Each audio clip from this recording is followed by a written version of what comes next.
Hi, dear friends. Belated wish you all a happy Diwali and happy New Year. I hope all of you are safe and staying at home only.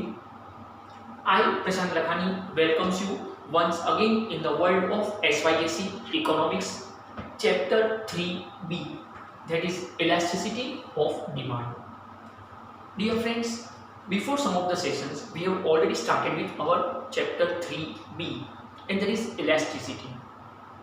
It refers to any rise or fall in demand of any commodity or service as a result of change in price or any other factor. कोई भी चीज का demand अगर rise या fall बढ़े या कम हो, उसके रीजंस जो हो, अगर हम उसकी गिनती कर रहे हैं तो it is elasticity of demand. In that we have covered three different types of elasticity of demand, that is price elasticity, income elasticity and cross elasticity. First type, that is price elasticity of demand, is most important. We have already discussed it, and that is it is the ratio of a percentage change in demand of a commodity to a percentage change in price of that commodity. So EDP equal to percentage change in demand upon percentage change in price. That was price elasticity of demand. In our last session, we have already discussed 5 different types of elasticity of demand. 5 different types of elasticity of demand. Let me revise at a glance. Perfectly elastic demand, perfectly inelastic demand, relatively elastic demand, relatively inelastic demand, and unitary elastic demand. Dear friends, total there were 5 types of price elasticity of demand. Total 5 तरह की demand elasticity of demand 5 type दिखती है. Perfectly elastic, perfectly inelastic, relatively elastic, relatively inelastic and unitary elastic. Friends, now today our topic is methods of measuring price elasticity of demand. बहुत peacefully समझा रहा हूँ friends, बहुत peacefully. Question है methods of measuring price elasticity of demand. अगर मुझे मेरे business में इलास्टिसिटी ऑफ डिमांड को गिनना हो तो 5 टाइप्स है, उसको गिनने की total we have 4 different methods. मतलब हाउ टू मेजर कि whether our business is in which type of price elasticity of demand. तो total there are 5 types of price elasticity of demand, but to measure that we have 4 different methods of measuring price elasticity of demand. Methods of measuring price elasticity of demand. Now let me clarify some of the different concepts of this question. Friends, ये जो 5 types हम बोल रहे हैं, perfectly elastic, perfectly inelastic, relatively elastic, relatively inelastic and unitary elastic, इसमें से first 2 types we cannot measure in practical life. First 2 types we cannot measure in our practical life. Why it is so? Let me clarify it. Our first type was perfectly elastic demand, जहाँ पे हमने clear करके लिखा था कि it is not practical, it is possible in theory only. कोई भी चीज़ का प्राइस आप चेंज ना करो, फिर भी डिमांड या तो बढ़ते ही जाएगी या तो कम होते जाएगी. It is not practical, it is possible in theory only. तो इस टाइप को हम गिन नहीं पाएंगे. Our second type was perfectly inelastic demand. Our second type was perfectly inelastic demand.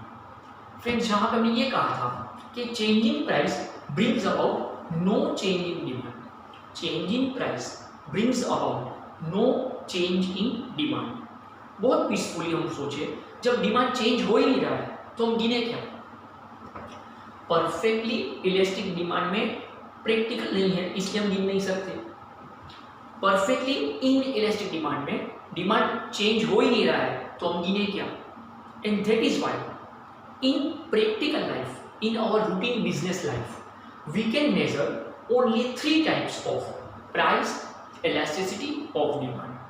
Total we have 5 types, पर जब हम गिनने बैठेंगे तो we have only 3 types of price elasticity of demand. Whether it would be relatively elastic demand, तो ED greater than 1, or it would be unitary elastic demand, तो ED equals to 1, or it would be relatively inelastic demand तो ED less than 1. Routine business life में we can measure only 3 types of price elasticity of demand. अगर आपका business ED greater than 1 है तो धूम कमाई करो, it's a profit making business. अगर आपका बिजनेस ED इक्वल्स टू 1 है तो नो प्रॉफिट नो लॉस.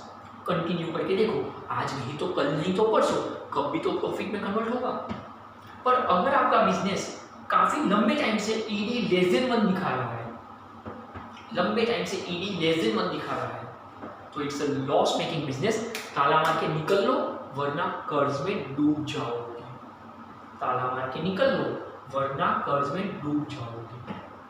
तो इन practical routine business life we can measure only 3 types of price elasticity of demand. ED greater than 1, ED equals to 1, ED less than 1. अब ये तीनों में से अपना business कहाँ पे आ रहा है वो गिनने के लिए we have methods of measuring price elasticity of demand. Total we have 4 different methods of measuring price elasticity of demand, and in that first one is there is most important from exam point of view, most important from exam point of view is capital A.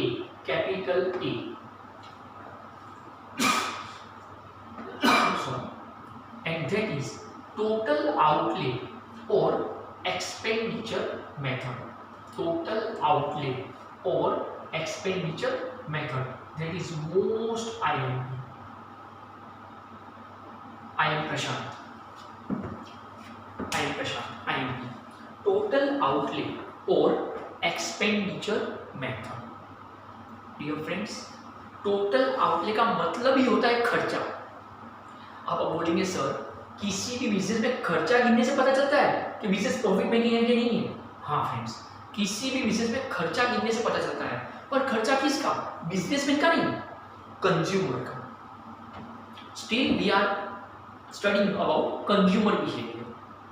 Okay, as a consumer आप अगर अपनी जेब से मेरे business के लिए कितना ज़्यादा पैसा खर्च करने को तैयार हो, अगर मैं अपनी इकोनॉमिक्स की फीस बढ़ा देता हूँ, फिर भी आप अपनी जेब से ज़्यादा पैसा देकर भी मेरे पास पढ़ने को तैयार हो, इट मीन्स कि मुझे इको पढ़ाने आता है, मुझे ये बिजनेस करना चाहिए. पर मेरी फीस बढ़ाने से अगर मेरी डिमांड कम हो रही है, स्टूडेंट्स अपनी जेब से ज़्यादा पैसा देकर मेरे पास पढ़ने को तैयार नहीं है, तो फिर मुझे कुछ सोचना चाहिए. तो that is the concept total outlay और expenditure method. The easiest formula is outlay equal to price into demand. Outlay equal to price into demand. ये बहुत easy formula है. एकदम सिंपल सा एग्जांपल समझा पाऊँ तो सपोज ये एक पेन 30 रुपीज़ की है, प्राइस 30 रुपीज़ है, और अगर 7 पेन का डिमांड है मार्केट में, 7 पेन्स, तो 30 इंटू 7 210 रुपीज़. मतलब कंज्यूमर ने अपनी जेब से 210 रुपये खर्च किए तो वो दुकान वाले की कमाई हो गई. तो outlay equal to price into demand. Consumer ने अपनी जेब से 210 रुपये खर्च किए, क्यों? एक पेन का प्राइस 30 रुपीज़ था और 7 पेन का उसने डिमांड किया, तो price into demand 210 rupees, that is expenditure, that is outlay. क्या होता है ना, एक्सपेंडिचर वर्ड छोटे छोटे बच्चों को भी समझता है, तो अपनी होशियारी मारने के लिए आउटले लगना चाहिए हमने कुछ हाई लेवल स्टडी किया है. Otherwise outlay expenditure it's synonymous word. Okay, तो formula is outlay equal to price into demand.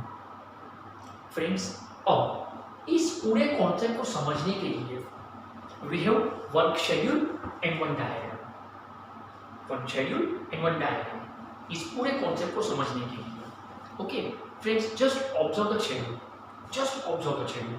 Total we have 4 columns. First column price in rupees, second column demand in units, third column outlay in rupees. There is price into demand करके जो आएगा it is outlay in rupees, और उसको compare करके मुझे समझेगा कि अपना जो बिजनेस है वो कौन से टाइप में आएगा। तो टोटल वी हैव 4 कॉलम्स। मैं जो प्रोडक्ट बेच रहा हूँ उसका जो प्राइस है वो हमने यहाँ पे लिखा है। आप मेरे पास आके वो चीज़ का डिमांड करते हो वो हमने सेकंड कॉलम में लिखा है। दोनों को मल्टीप्लाई करके जो खर्चा आप कर रहे हो वो हमने थर्ड कॉलम में लिखा है, और वहां से हम कंपेयर करेंगे जिससे पता चलेगा कि मेरा बिजनेस कौन से टाइप में आता है। Okay, now just observe the schedule. Suppose मैं जो चीज बेच रहा हूँ उसका प्राइस मार्केट में चल रहा है 10 rupees. Suppose the price is 10 rupees. Okay, you are ready buy 10 units, you are ready buy 10 units, so 10 10 100। मतलब आप मेरे बिजनेस के लिए अपनी जेब से 100 रुपया खर्च करने को तैयार हो। Suppose according to law of demand I have reduce my price of 1 rupee. मैंने अपना प्राइस 1 रुपया कम कर दिया। मैं जो प्रोडक्ट बेच रहा हूँ उसका प्राइस मैंने 1 रुपया कम कर दिया। Okay, so now the price is 9 rupees. Now according to law of demand, lower the price higher is the demand. तो now you are ready buy 12 units. Okay, so 12 times up it's 108 rupees. दुनिया ये देख रही है कि प्रशांत sir ने अपने product का प्राइस 1 रुपया कम कर दिया, तो अब सर लॉस में होंगे। फिर थोड़ा ऑब्जर्व करो, पहले आप अपनी जेब से 100 रुपया खर्च कर रहे थे वो प्रोडक्ट खरीदने के लिए, now you are ready to spend 108 rupees. तो at the first stage outlay increases from ₹100 to ₹108. It shows ED greater than 1. ED greater than 1. That is relatively elastic demand. Profit making business. धूम कमाई। If I have reduced one more rupee price, suppose now the price is 8 rupees. You are ready to buy 14 units. So 14 8s up, it's 112 rupees. 1 रुपया और कम करके देखा. Now the price is 7 rupees. You are ready to buy 16 units. According to law of demand, you are ready to buy 16 units. So 16 7 up, again 112 rupees. So at the second stage, outlay is maximum and constant at ₹112. इस पूरे table में सबसे बड़ा amount ₹112. So it is maximum and constant at ₹112. It shows ED equals to 1. That is unitary elastic demand. No profit, no loss. Continue करके देखो, आज नहीं तो कल, नहीं तो परसों, कभी तो प्रॉफिट में कन्वर्ट होगा। पर उसके बाद further when I have reduced one more rupee price, now the price is 6 rupees. You are ready to buy 18 units. Law of demand को तो हम अभी भी ब्रेक नहीं कर रहे हैं। प्राइस 1 रुपया कम होते गया, डिमांड 2 यूनिट बढ़ते गए। Okay, so now the price is 6 rupees. You are ready to buy 18 units. 18 6 it's again 108 rupees. यहाँ पे आउटले वापस कम होने लगा। पहले आप 100 रुपया खर्च करते थे, फिर 108 रुपया खर्च करते थे, फिर 112 खर्च करने लगे, अब आप वापस 108 रुपया खर्च करने लगे। Further I have reduced one more rupee price. Now suppose the price is ₹5. You are ready to buy 20 units. So 25 are again 100 rupees. So at the third stage, outlay decreases from ₹108 to ₹100. Friends, at the first stage, outlay increases from 100 to 108. So ED greater than 1. At the second stage, it is maximum and constant at ₹112. So ED equals to 1. So now at the third stage, outlay decreases from ₹108 to ₹100. So ED less than 1. It is relatively inelastic demand. It's a loss making business. ताला मार के निकल लो वरना कर्ज में डूब जाओगे। Dear friends, यहाँ से आपको एक बहुत बड़ी बात समझनी होगी, बहुत बड़ी बात समझनी होगी। अक्लमंद बिजनेसमैन वो है जो अपने बिजनेस को इसके इर्द गिर्द घुमाते रहे, 112 के इर्द गिर्द घुमाते रहे, that is the highest peak success of your business. क्योंकि उसके ऊपर या उसके नीचे आना, एक बाजू हुआ एक बाजू खाई। फ्रेंड्स, मैं बार बार ही बोलता हूँ, बिजनेस सबके बस की बात नहीं है। इसके लिए यहाँ पे जिगरा चाहिए, जिगरा। It's not that much easy. Why it is so? क्योंकि business is a cycle. Friends, business is a cycle, ये सबके बस की बात नहीं होती। साइकिल अगर आप कभी चलाते हो तो you will understand my point. इतने पतले पहिए होते हैं, ओके, उसको बैलेंस करके अपने को आगे निकलना होता है। जब तक आप पेडल मारते रहोगे तब तक साइकिल आगे बढ़ते रहेगी। आप पेडल मारना छोड़ दो, आफ्टर सम टाइम साइकिल रुक जाएगी। और बंद साइकिल कभी भी अपने ऊपर किसी को भी बैठने को अलाउ नहीं करती। कोई भी एक बाजू आपको गिरा देगी। बंद साइकिल कभी भी अपने ऊपर किसी को बैठने को अलाउ नहीं करती। Friends, business is a cycle. जब तक मैं अपने बिजनेस को चला रहा हूँ, संभाल रहा हूँ, तब तक बिजनेस मुझे प्रॉफिट कमा के देगा। जिस दिन मुझे घमंड आ गया कि बहुत कमा चुका हूँ, क्या फर्क पड़ता है, उसी दिन यही बिजनेस मुझे लात मार के गिरा देगा। Business is a cycle. ये जहाँ से शुरू होता है वहीं पर खत्म होता है। I repeat my line, business जहाँ से शुरू होता है वहीं पर खत्म होता है। फ्रेंड्स, थोड़ा और सोचो, अगर मैं इसके आगे निकलता, सपोज 1 रुपया और प्राइस कम कर देता हूँ, suppose the price will be 4 rupees per unit, you will by 22 units, तो 22 4 जा इट विल बी 88 रुपीज।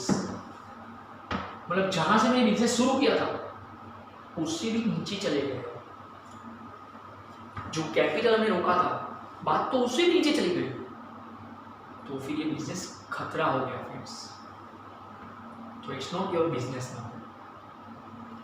इसलिए बार बार बोलता हूँ, बिजनेस सबके बस की बात नहीं है। तो friends, eight the first stage outlay increases from ₹100 to ₹108, तो ED greater than 1, तो relatively elastic demand. At the second stage, outlay is maximum and constant at ₹112, तो ED equals to 1. At the third stage, outlay decreases from ₹108 to ₹100, तो ED less than 1, तो relatively inelastic demand. और business की ये खूबी है friends, business जहाँ से शुरू होता है वहीं पर खत्म होता है। अक्लमंद बिजनेसमैन वो है, अक्लमंद बिजनेसमैन वो है जो अपने बिजनेस को इसके इर्द गिर्द 112 के इर्द गिर्द घुमाते रहे। ओके, क्योंकि अगर उसके बाद उसने उसका कंट्रोल छोड़ दिया तो definitely after some time business जो है वो बिजनेसमैन को धक्का मार के गिरा देगा। अब ये सेम चीज अगर हम डायग्राम में कन्वर्ट करते हैं, if I am converting the schedule in this diagram, very easy diagram, very easy diagram. X axis के ऊपर view outlay in rupees and Y axis के ऊपर view price and demand. A, B, C, D is total outlay curve. First time you are seeing like this. A, B, C, D. Anybody can dance नहीं, anybody can be duffer. A, B, C, D is total outlay curve. Total outlay curve. Friends, अगर ये ध्यान से देखें ना, हम जानबूझ के यहाँ पे कोई अमाउंट नहीं लिख रहे, कोई नंबर्स नहीं दे रहा हूँ मैं। आपको ऐसा मान के चलना है, आपको ऐसा मान के चलना है कि ये जो कर्व हमने बनाया है A, B, C, D, ये जो टोटल आउटले कर्व हमने बनाया है, तो बिजनेस जहाँ से शुरू हो रहा है घूम फिर के वहीं पे खत्म हो रहा है। तो आप ये मान लो कि यहाँ पे कहीं 100 है एक्स एक्सिस पे, बीच पे कहीं पे 108 है और यहाँ पे कहीं पे 112 है, ऐसा मान लेते हैं, जस्ट अजम्पशन। ओके, तो पूरे डायग्राम को समझना क्या है, ध्यान से फ्रेंड्स, क्योंकि कंफ्यूजिंग है। Downward movement from A to B is ED greater than 1. Downward movement from A to B is ED greater than 1.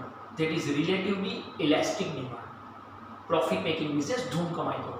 I know एक डाउट आएगा, सर जब ये डाउनवर्ड है तो ED greater than 1 क्यों हुआ? थोड़ा समझने की ट्राई करते हैं। प्राइस कम हो रहा है, डिमांड बढ़ रहा है, आपका खर्चा भी बढ़ रहा है।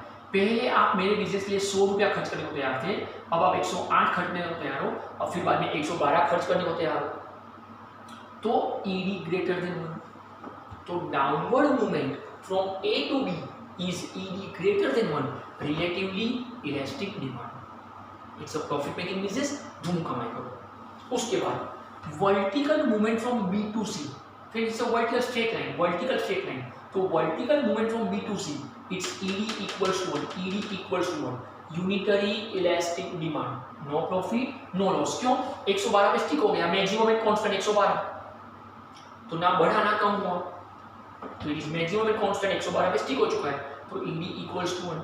अब उसके बाद you should not be confuse here, मैं वापस ऐसे ही बोलूंगा कि downward movement from C to D, क्योंकि ऑलरेडी ऊपर downward movement A to B बोल चुके हैं, तो now we should tell upward movement from D to C, opposite जा रहा है direction, upward movement from D to C, upward movement from D to C it's ED less than 1, relatively inelastic demand, relatively inelastic demand, okay, it's upward movement from D to C। आप बोलेंगे sir upward movement is loss making, yes it's loss making, बताऊं क्यों loss making। पहले आप मेरे business के लिए 112 खर्च करने को तैयार थे, फिर 108 खर्च करने लगे, वापस 100 रुपया खर्च करने लगे, ओके, तो upward movement from D to C it's ED less than 1, it's relatively inelastic demand, relatively inelastic demand, it's a loss making business। friends, आप में से जिन लोगों का भी IQ बहुत अच्छा है, जिन लोगों का भी IQ बहुत अच्छा है, सुपर IQ है, उनको एक डाउट आना चाहिए, और डाउट ये है कि यहाँ पर vertical movement from B to C हमने लिखा है ED equals to 1, vertical movement from B to C हमने लिखा है ED इक्वल्स टू 1, ओके।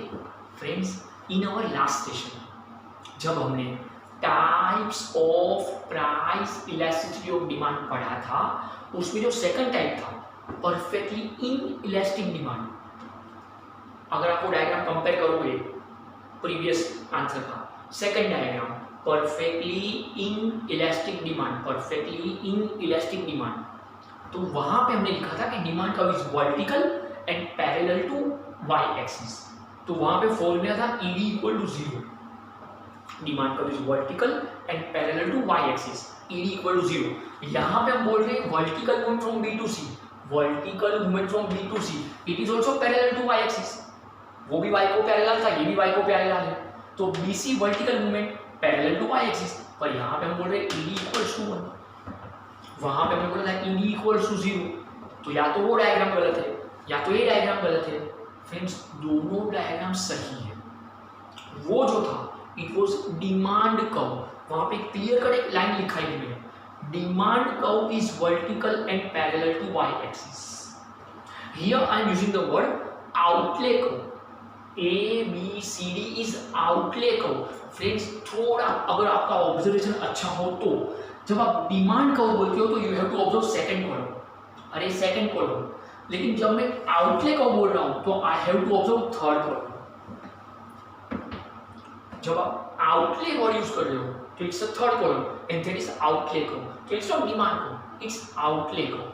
बहुत सारे बुद्धू स्टूडेंट्स आके अरे सर या तो ये गलत है या तो वो गलत है, अरे दोनों अपनी जगह सही है, ना वो गलत है ना ये गलत है, वो अलग बात है फ्रेंड्स कि 12th के लेवल पे इतना कुछ जल्दी समझता नहीं है। Even when I was in 12th standard मुझे भी कभी नहीं समझा था कि क्या फर्क है, okay, and no one was there to explain me also.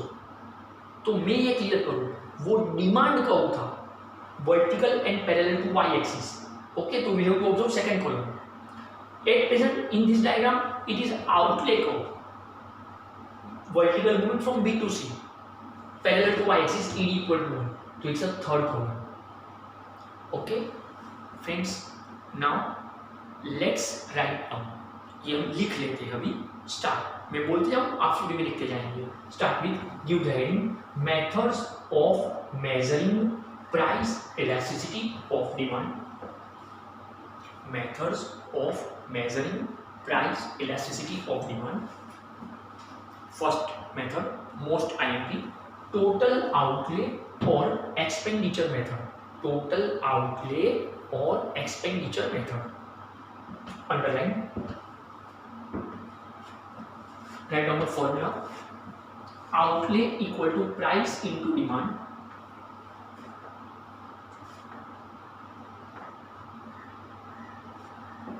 outlay outlay equal to price into demand.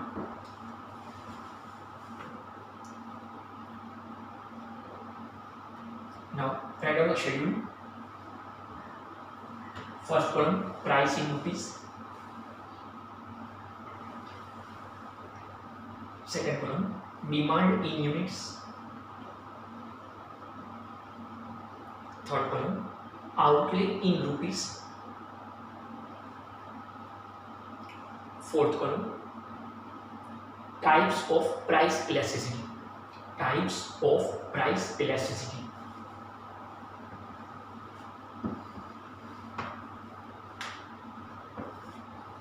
Now first column, 10, 9, 8, 7, 6, 5.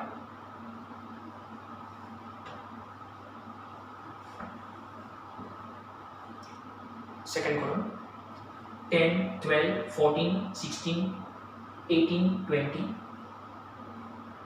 Price एक रुपया कम हुआ, डिमांड 2-2 यूनिट से बढ़ते गया। अब फर्स्ट और सेकंड को मल्टीप्लाई करके थर्ड नंबर मिला है। 10 10 100 थर्ड कॉलम में,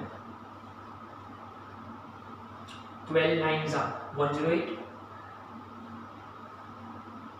14 8 112, 16 7 112, 18 6 108, 25 100।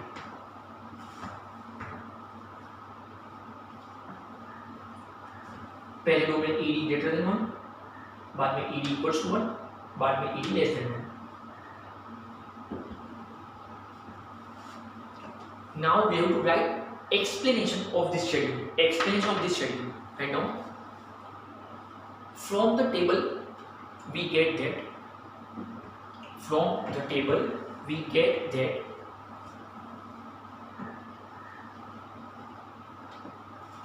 At the first stage,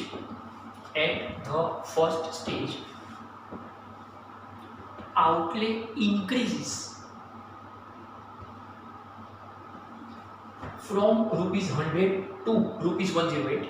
Outlay increases from rupees 100 to rupees 108, which shows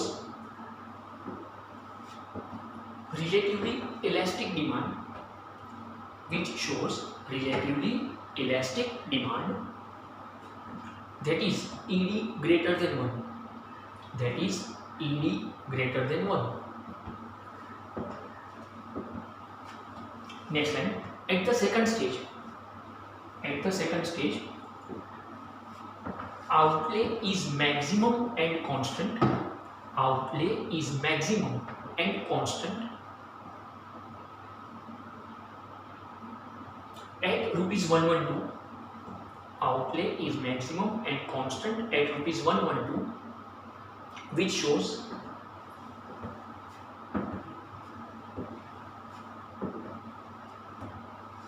unitary elastic demand. Which shows unitary elastic demand, that is ED equals to 1.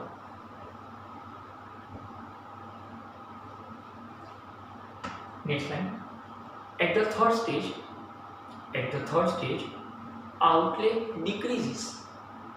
At the third stage, outlay decreases from rupees 108 to rupees 100. From rupees 108 to rupees 100, which shows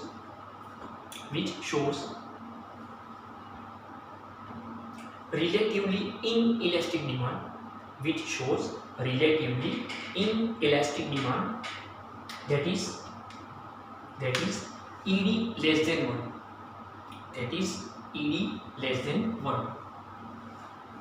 Friends, now quickly draw this diagram with pencil and scale.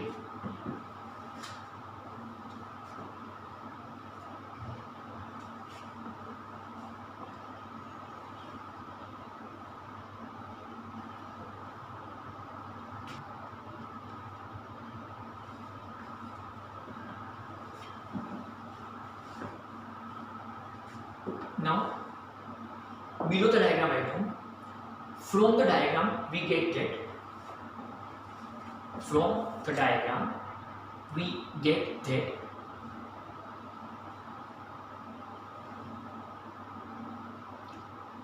A, B, C, D is total outlay cover.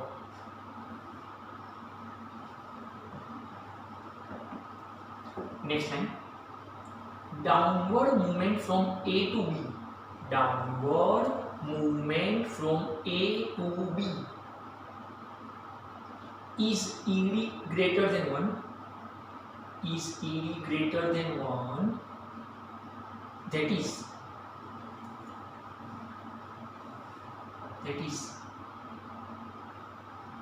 relatively elastic demand.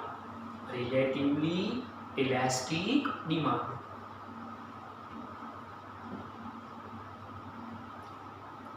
Next line, vertical movement from B to C. Vertical movement from B to C is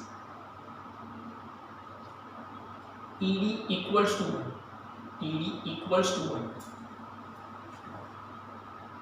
That is unitary elastic demand. That is unitary elastic demand.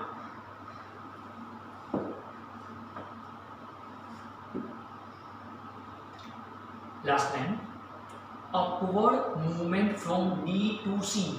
Upward movement from D to C. Upward movement from D to C is upward movement from D to C is ED less than 1. ED less than 1. ED less than 1. That is relatively inelastic demand. That is relatively inelastic demand. That is relatively inelastic demand.